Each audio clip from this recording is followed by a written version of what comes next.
अभिव्यक्ति। और सामान्यतः लोग वेदों में बहुत लोगों के नामों की चर्चा करते हैं, उन बंधुओं को मालूम होना चाहिए वेदों में किसी व्यक्ति की चर्चा ही नहीं है।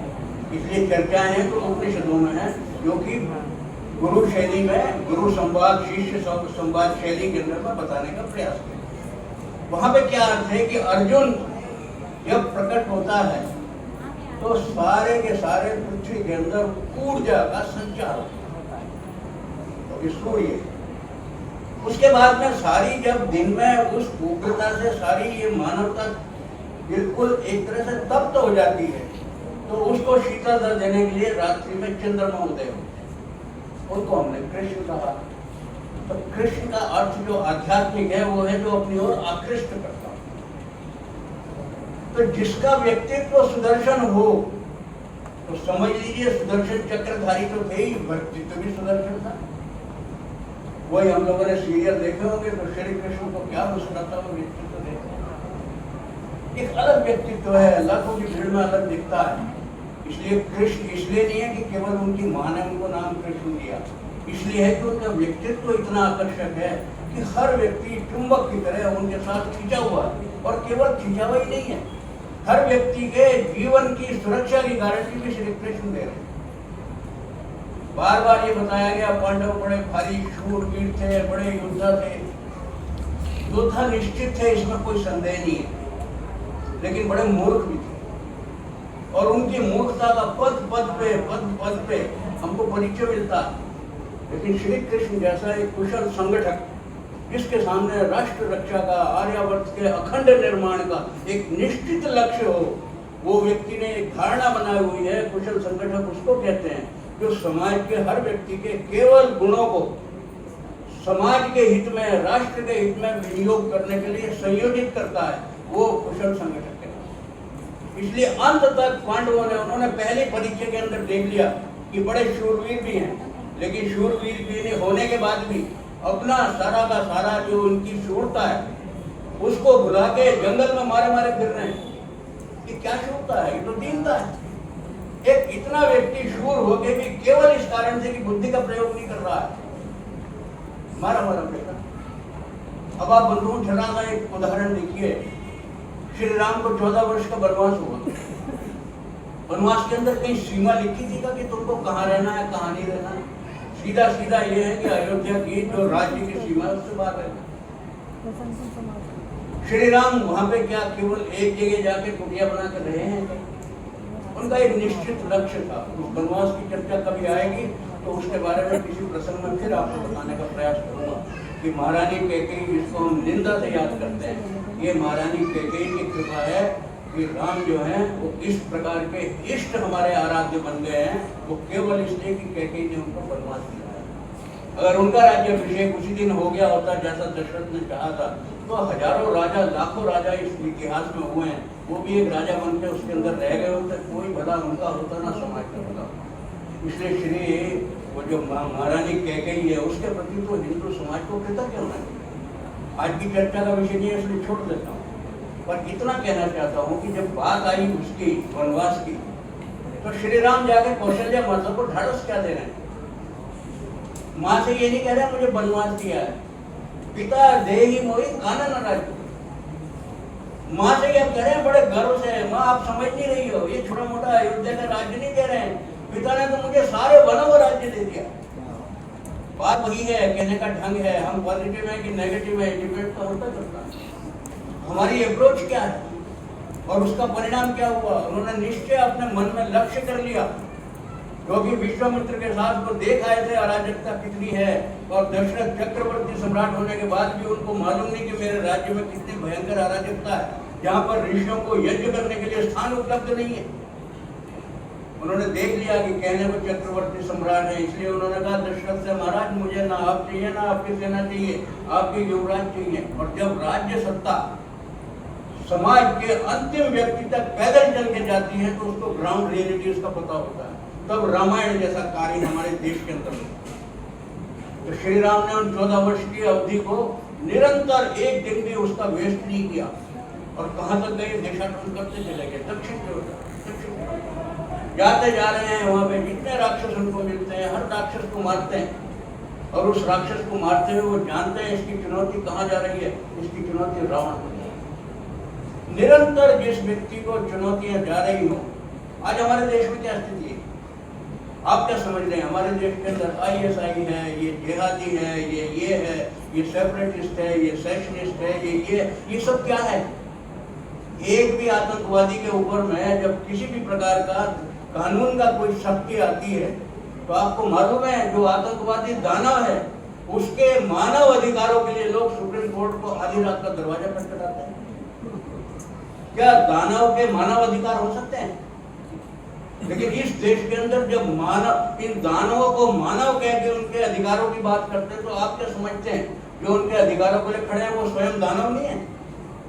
इस देश के अंदर दानवों की भरमार है और स्थान स्थान पे चोट आप एक जगह मारिए, कष्ट किसी और जगह। इसका अर्थ क्या है कि सारा इतना ऐसा नेटवर्क है कि आज हम कहीं भी अपने घर में भी बैठ कर सुरक्षित नहीं है।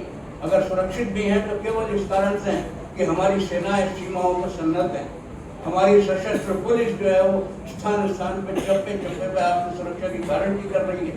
तो आप जीवित हैं तो उनके कारण से हैं, अपने किसी शौर्य के कारण से। हमको हर पुलिस के सिपाही का, हमको हर सेना के सैनिक का ऋणी होना चाहिए, चिर ऋणी कि मैं अपने घर में रात्रि को ठीक से नींद नहीं ले लेता हूँ। राम ने निरंतर 14 वर्ष का उपयोग किया और ये हमारे पांडव क्या कर रहे हैं? जब इनको अज्ञातवास की होती है एक जगह पड़े रहते हैं, बदल के कोई समय का उपयोग करते हैं। यह है गुणात्मक परिवर्तन और इसीलिए ये त्रेता युग और द्वापर युग का बहुत बड़ा गुणात्मक अंतर है। त्रेता युग में लोगों की भक्ति जो थी, शक्ति उसी में लोग अनुभव करते थे। कहते थे कि मैं अगर ईश्वर का भक्त हूँ, वैदिक मान्यताओं का पालक हूँ और पोषक हूँ तो ईश्वर मुझको शक्ति देंगे। मूल्यों का क्षरण होते होते द्वापर में ये हो गया कि शक्ति में लोगों की भक्ति होने लगी कि शक्ति है तो मैं समर्थ हूँ। तो जब भक्ति में शक्ति थी मानते थे लोग और द्वापर में आते आते शक्ति में लोग भक्ति रखने लगे तो दुष्परिणाम तो हमारे सामने है, उसमें किसी को बताने की आवश्यकता नहीं। आज मेरा उद्देश्य आपके सामने घटनाक्रम बताने का नहीं है, वो बता चुके हैं आचार्य जी निरंतर। मैं तो केवल उतना बताने का प्रयास करता हूँ कि 3 दिनों के इस कार्य के बाद में हम यहाँ से जाएं तो अपनी झोली में क्या लेके जाएं, खाली ना जाएं।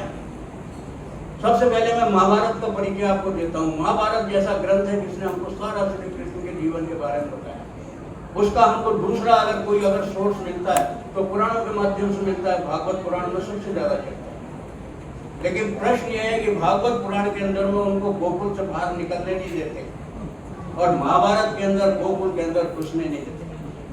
अंतर स्पष्ट है, वो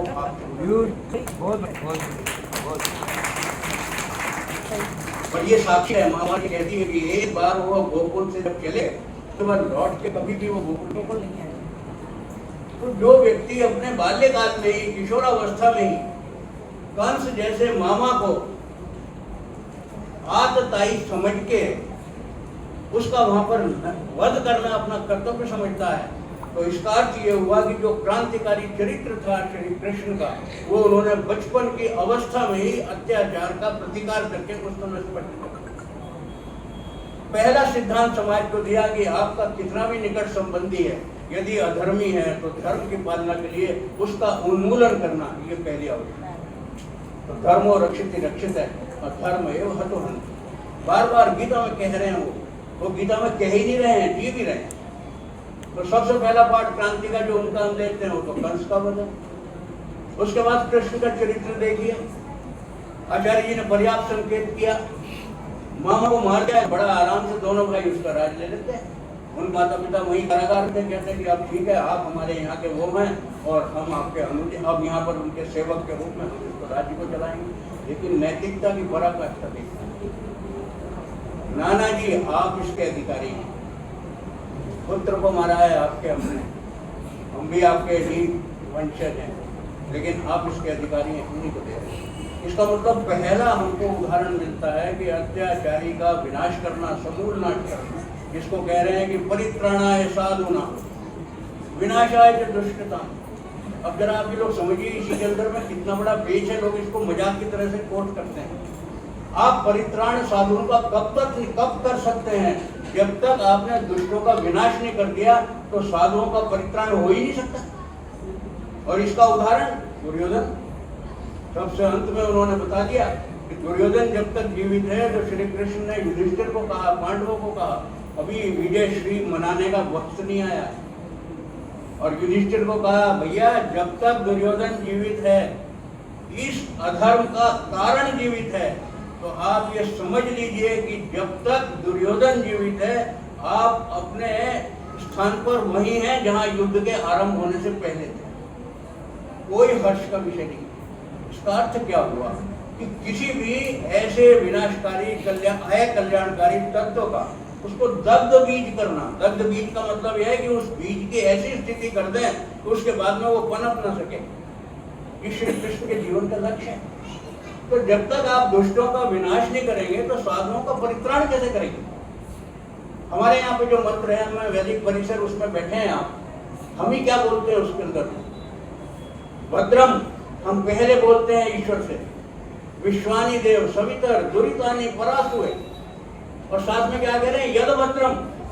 अब जरा सा देखिए, पहले जब तक मेरे शरीर का दुरित निकलेगा नहीं, उसमें खाली स्थान होगा नहीं, तो भद्र उसके अंदर प्रवेश कैसे करेगा? इसका अर्थ क्या हुआ कि पहले बर्तन को खाली करना, मांजना, स्वच्छ करना, उसके बाद में अच्छे भाव जो है, चरित्र है, अच्छे संस्कार है, वो प्रवेश कर सकते हैं। कोई ये कल्पना करे कि नहीं मैं जो ऐप कर रहा हूँ वो तो करता रहूंगा, लेकिन मैं धर्म ग्रंथ को पढ़ रहा हूँ, बहुत मंदिरों में जा रहा हूँ, बहुत पूजा पाठ कर रहा हूँ, स्वतः मैं सदाचारी हो जाऊंगा, ये तो बंधुओं मूर्खता की बात है।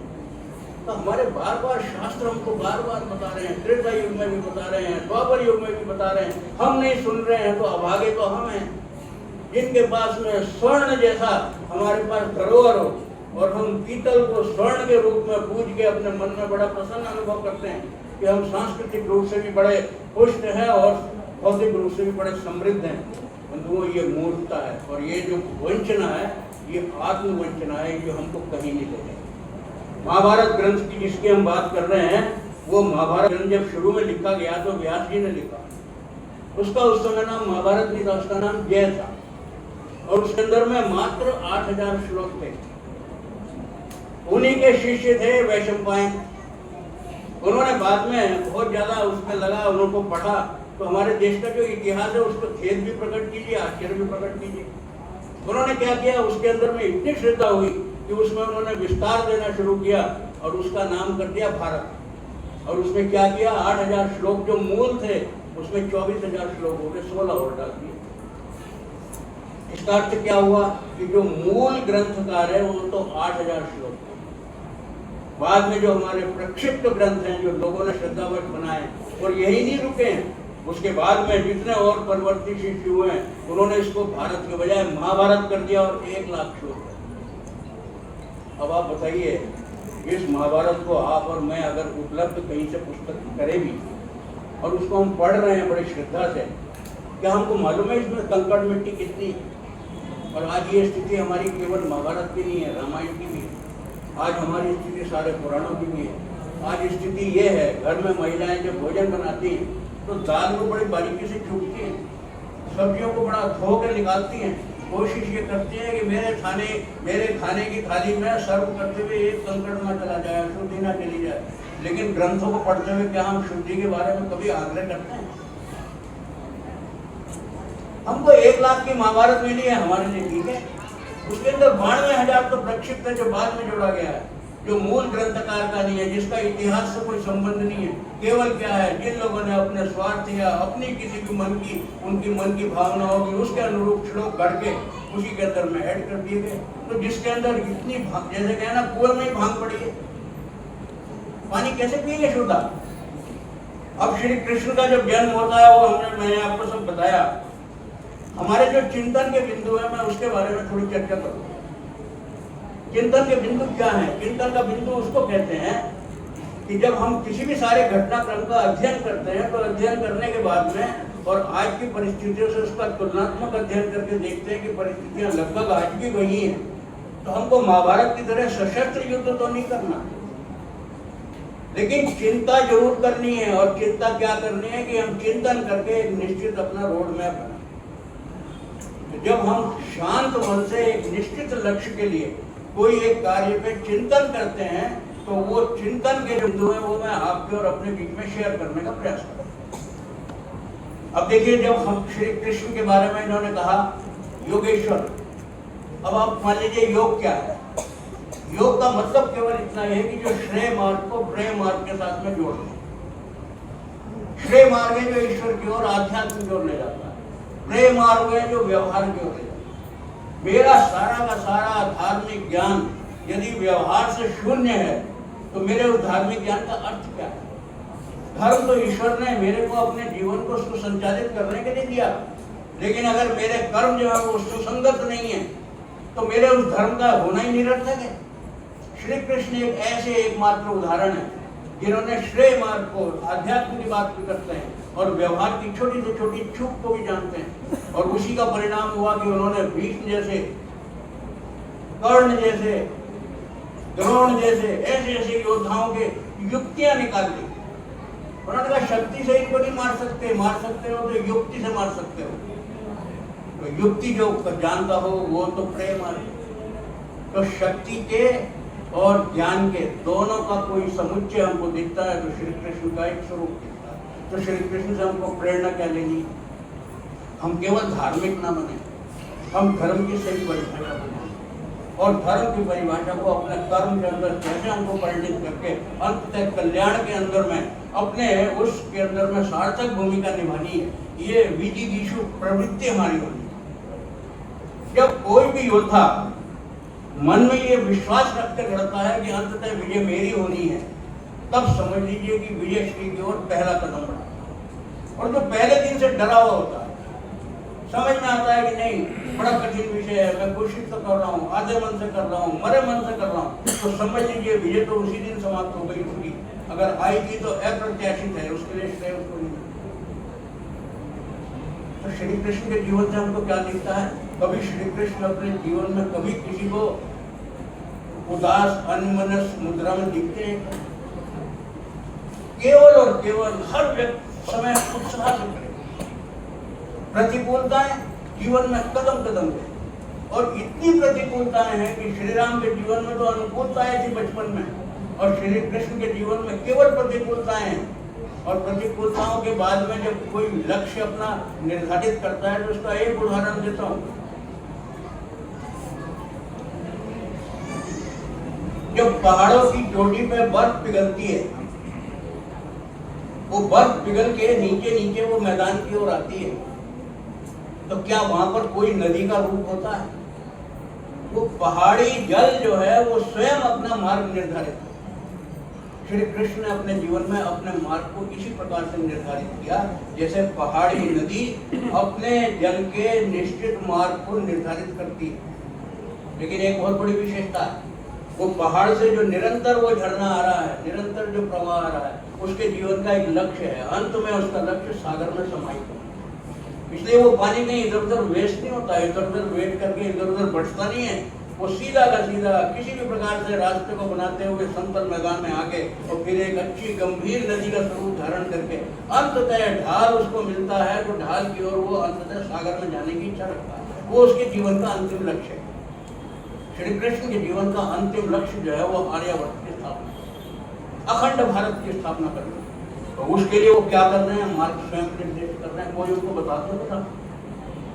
तो इसलिए क्या है, वो हमारे अतीत तो हैं जो हम चर्चा करते हैं, और वो अतीत जिसका होता है वर्तमान में सुरक्षित उसी का होता है, और उसी का भविष्य प्रशस्त भी हो सकता है। इसका अतीत ही नहीं है।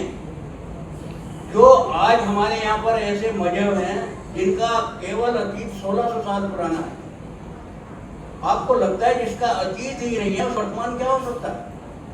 और उसका भविष्य देखने में दिख रहा है और नहीं सुरक्षित नहीं।